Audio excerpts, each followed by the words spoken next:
வறுமை சிறுமை அல்ல.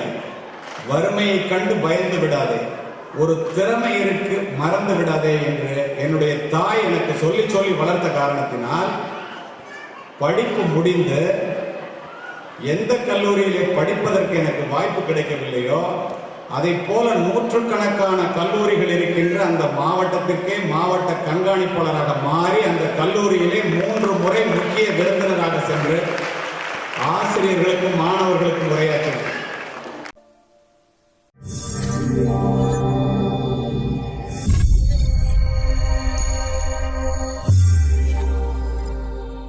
ஏற்றி வைத்தேனே குத்துவிளக்கு, அது இந்துக்களினுடைய அடையாளம்.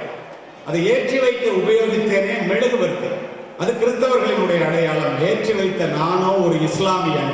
இந்த வேற்றுமையில் ஒற்றுமை தான் இந்தியாவினுடைய மிகப்பெரிய சிறப்பு. அந்த சிறப்பு பள்ளிக்கூடங்களிலும் கல்லூரிகளிலும் தொடர்ந்து பாதுகாக்கப்படுகிறது. இதுதான் இந்தியாவினுடைய மிகப்பெரிய பெருமை என்று கூறினார். அப்படின்னா நம்ம செப்பு மொழி 18 உடையால் சிந்தை ஒன்றுடையாள் பாரதி. ஜாதி மதங்களை பாரோம் உயர் ஜென்மம் இத்தேசத்தில் எய்தினராயின் வேதியராயினும் ஒன்றே அல்ல வேறு குலத்தினராயினும் ஒன்றே என்று சொல்லுபவன் பாரதி. அப்படி இருக்கிற ஒரு பள்ளிக்கூடத்தில் நான் பேசுறேன். ஏன் கல்வியை பற்றி இவ்வளவு முக்கியத்துவம் கொடுத்து எல்லாரும் நினைக்கிறோம்னா, பெற்றோர்களே, கல்வி ஒன்றுதான் உங்களுடைய பிள்ளைக்கு அல்லது உங்களுக்கு பிறப்பு முதல் இறப்பு வரை உதவக்கூடியது. கல்வி ஒன்றுதான் படிக்கின்ற மாணவனையும் அவன் பிறந்த வீட்டையும் இந்த நாட்டையும் உயர்த்தக்கூடியது. எவ்வளவு பெரிய கோடீஸ்வரனுக்கு மகனாக நீ பிறந்தாலும் பெற்றோர்களிடமிருந்து சொத்தை பெறுவதைப் போல கல்வியை எந்த கொம்பனாலும் பெற முடியாது. அவன் அதை படித்துத்தான் அந்த பிள்ளை பெற முடியும். அதுதான் கல்வியினுடைய மிகப்பெரிய சிறப்பு. அதோடு மட்டுமல்ல, நம்பிக்கை நிறைந்த பயணத்தை இந்த வாழ்க்கையிலே முன்னெடுத்து செல்வதற்கு அடிப்படை தேவை கல்வி. அது மட்டுமல்ல, நீ பணக்காரனிடம் பழகினால் பணக்காரனாக முடியாது. அறிவுள்ள ஆசிரியர்களிடமோ அறிவுள்ள மனிதர்களிடமோ நீ பழகினால் நீ அறிவாளியாகி விடலாம். இது கல்வியினுடைய மிகப்பெரிய சிறப்பு. இந்த உண்மைகளை உணர்ந்த காரணத்தினால்தான் நஞ்சு கொடுக்கப்படும் நேரம் வரை கிரேக்க நாட்டு கவிதைகளை படித்துக் கொண்டிருந்தான் சாக்ரட்டிஸ். தூக்கு கயிற்றை முத்தமிடும் வரை படித்துக் கொண்டிருந்தான் உமர் முக்தா. தூக்கு மேடைக்கு அழைத்துச் செல்லும் வரை படித்துக் கொண்டிருந்தான் பகத்சிங். படிக்கின்ற இடம் கூட படிப்பகத்திற்கு அருகாமையில் கேட்டார் அம்பேத்கர். படித்துக் கொண்டிருந்த புத்தகத்தை முடித்துவிட வேண்டும் என்பதற்காக தன்னுடைய அறுவை சிகிச்சையை அடுத்த நாள் மாற்றி வைக்க சொன்னவர் பேரறிஞர் அண்ணா. 35 ஆண்டுகள் நூலகத்திலே மூழ்கி மூலதனம் எனும் கம்யூனிஸ்ட் வேதாந்தத்தை கண்டுபிடித்தான் கார்ல் மார்க்ஸ்.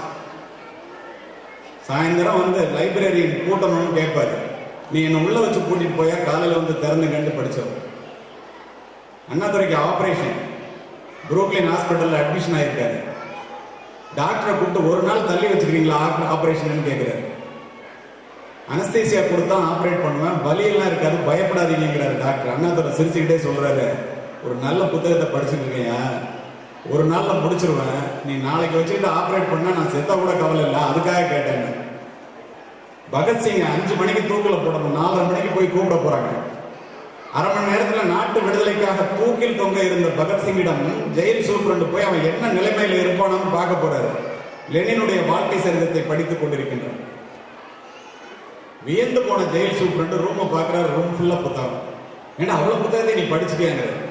எந்த புத்தகத்தை வேண்டுமானாலும் எடுத்துக்கொள், எந்த பக்கத்தை வேண்டுமானாலும் புரட்டிப்பார், என்ன கேட்டு வேண்டுமானாலும் கேட்டுப்பார்.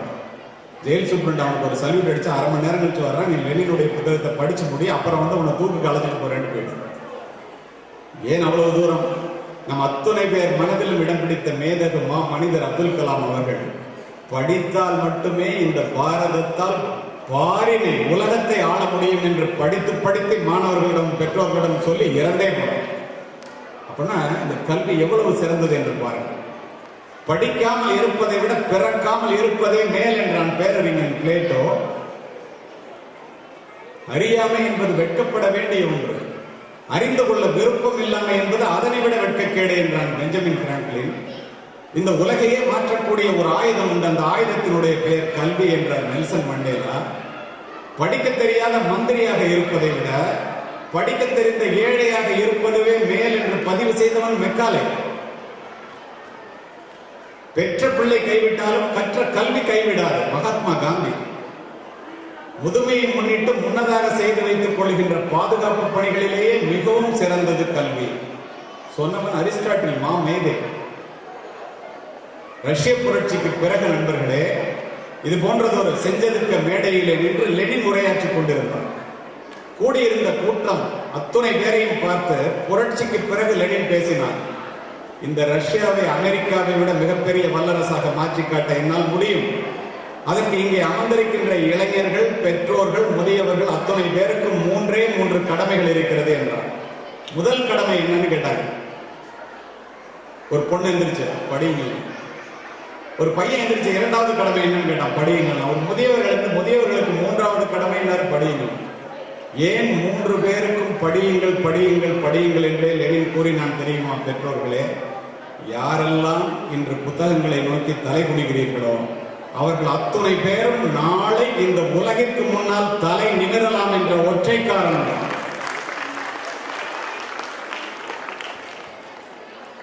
நான் ஏன் தமிழ்ல பேசுறேன்னா, இது ஆங்கில பள்ளியாக இருந்தாலும் கூட முதல்வர் சொன்னாங்க இல்லையா, if I speak in English it will reach your mind, but if I speak in mother tongue, that is Tamil, it will touch your heart.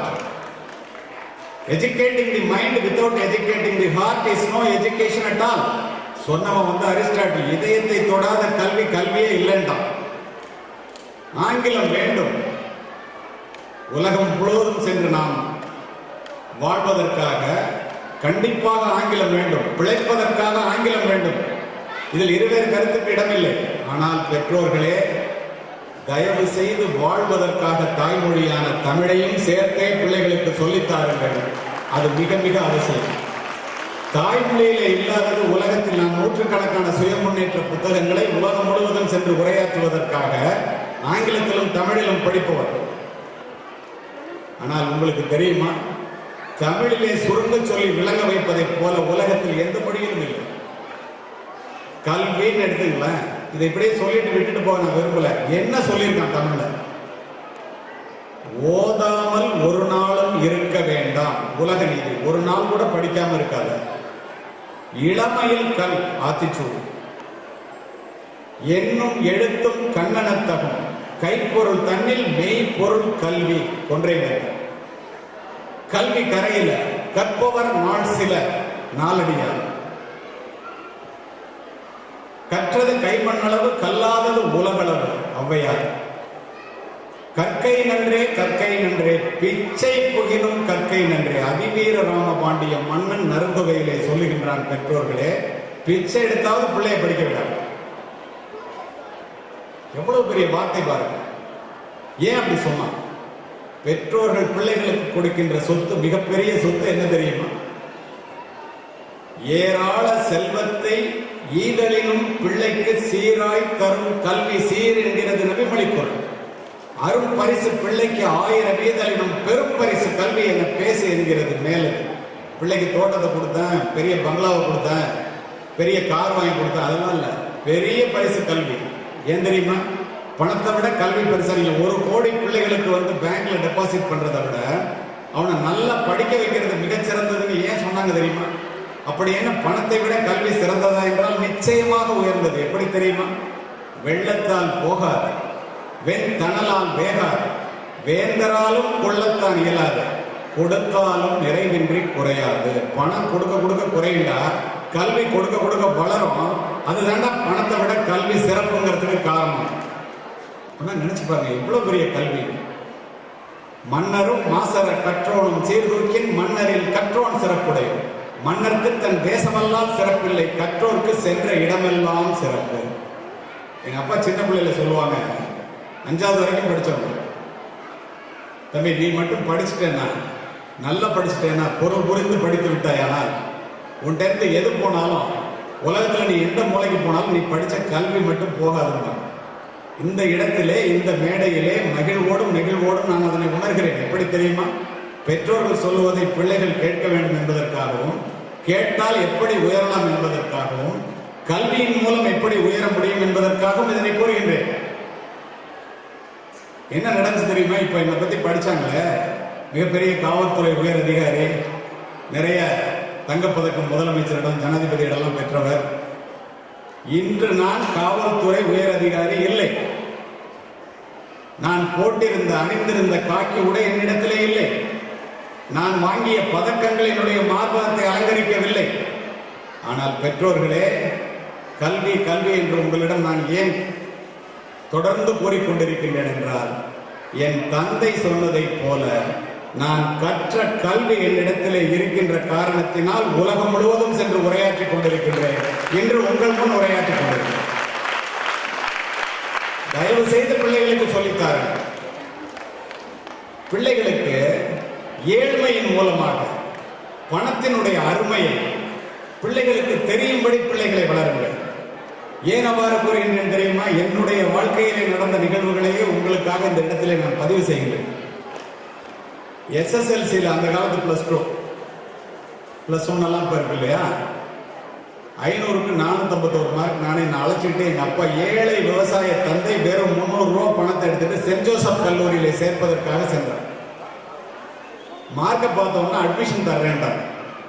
ஆனால் அங்கே உள்ள ஃபாதர் கேட்டார், நீ எங்கேருந்து வந்து படிப்பேன், எந்த ஊருன்னு கேட்டார். தஞ்சாவூர்லேருந்து வந்து படிப்பேன், பூதலூருங்கிற கிராமம் எனக்கு சொந்த ஊருங்க. அப்படிலாம் படிக்க முடியாது, நல்ல மார்க் வாங்கியிருக்க, அட்மிஷன் தரேன், நீ ஹாஸ்டலில் இருக்கணும்டாங்க.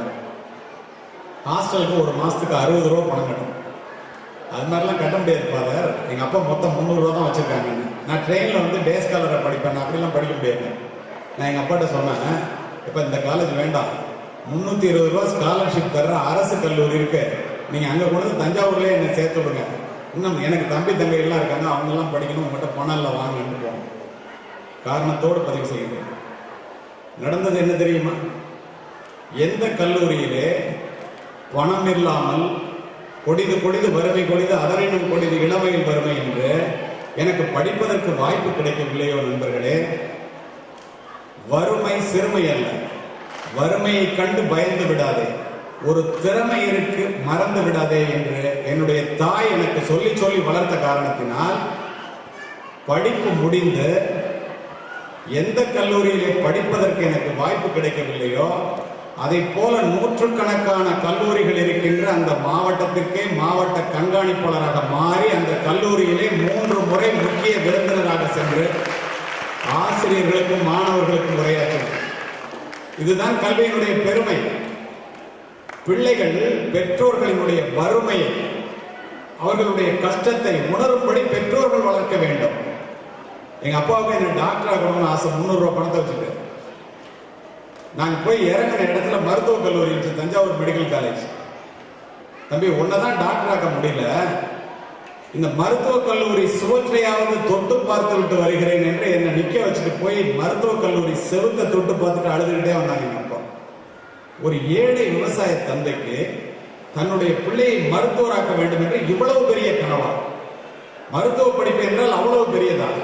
எனக்கு காக்கி உடைய இந்த காவல்துறை அதிகாரியாக மாற வேண்டும் என்ற எண்ணம் இருக்கிறது என்று நினைத்து கொண்டு கலக்கத்தோடு வந்த என்னுடைய தந்தையை பார்த்து நானும் கலங்கி போய் அரசு கல்லூரிக்கு சென்றேன்.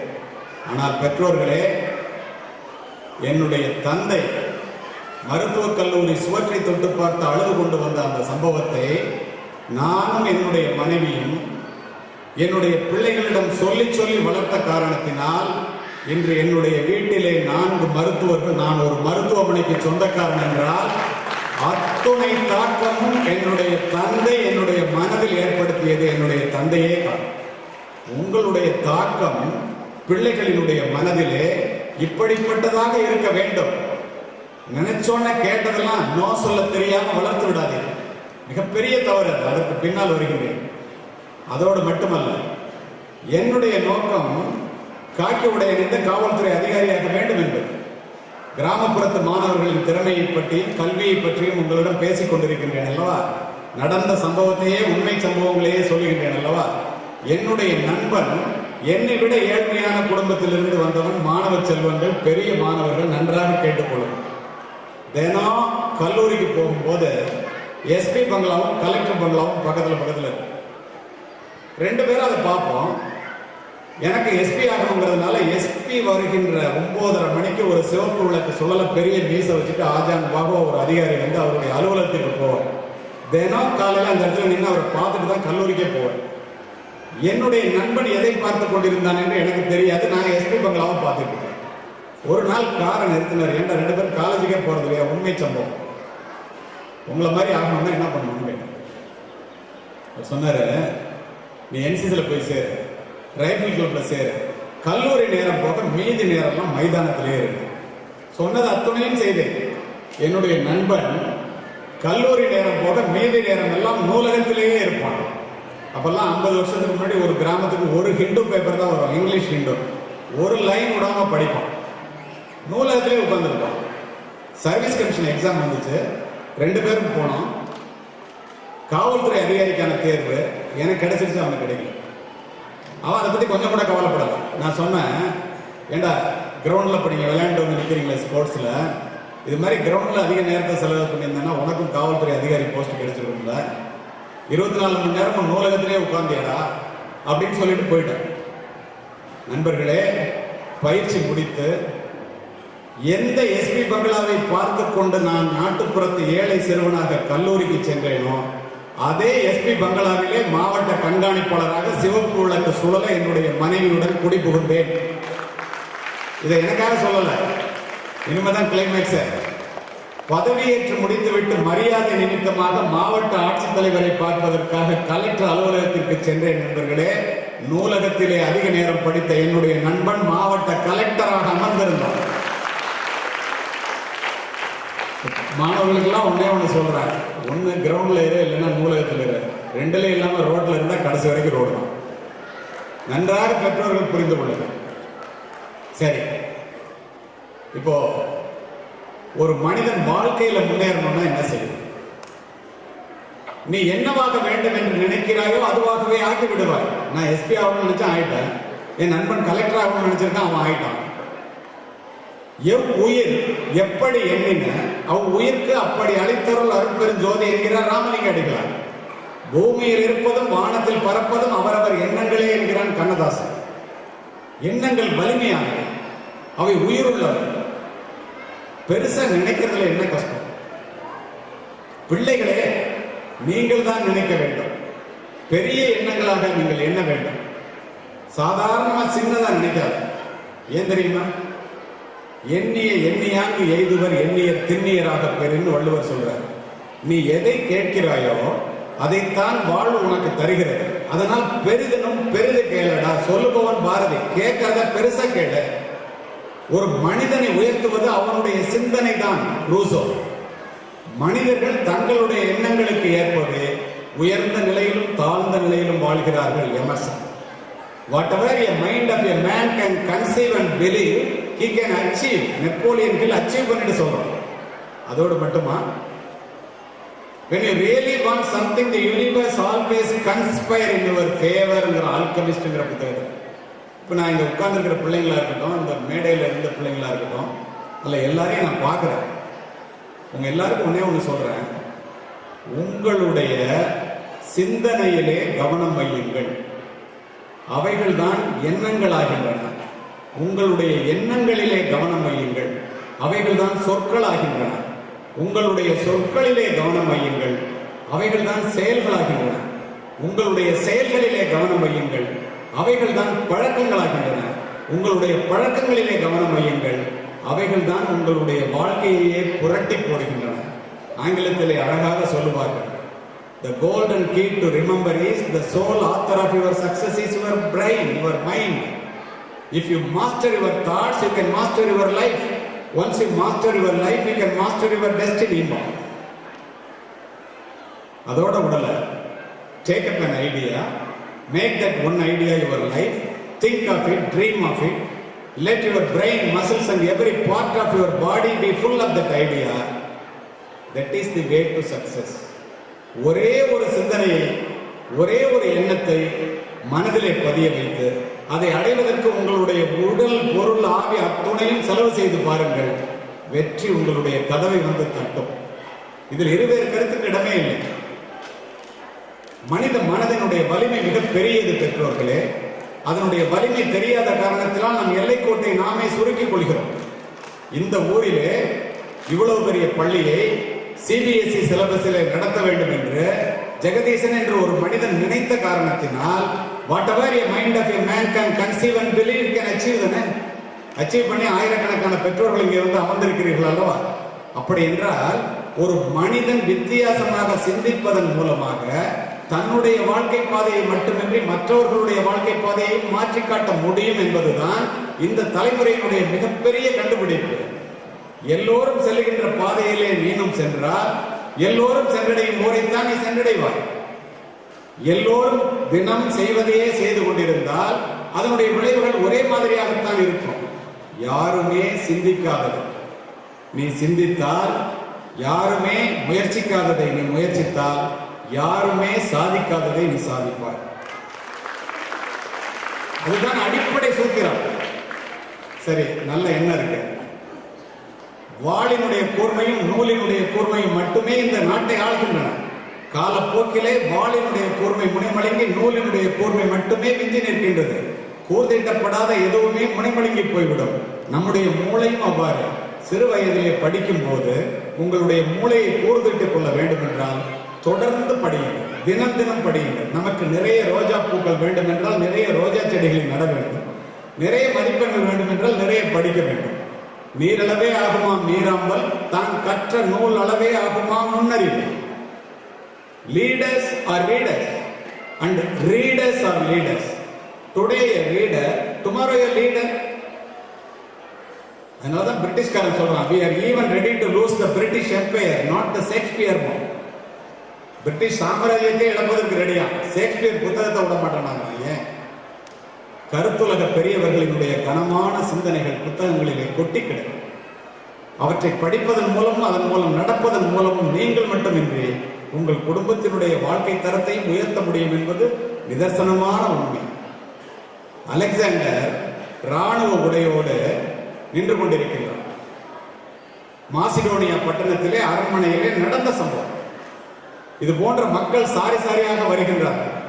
தன்னை பார்க்க வருகிறார்கள் என்று அவன் நின்று கொண்டு உடையை சரி செய்து கொண்டிருக்கின்றான். ஆனால் ஒருத்தன் கூட அவனை பார்க்கல. எல்லாரும் நேரப்போறான். தளபதியை கூப்பிட்டு எங்கடா போறான் எல்லாமே கேட்கறான். இங்க டயோஜனிஸ் ஒரு மெத்த படித்த ஞானி இருக்காரு, எப்ப பார்த்தாலும் படிச்சுட்டு இருப்பாரு, அவரை பார்க்க போறாங்க.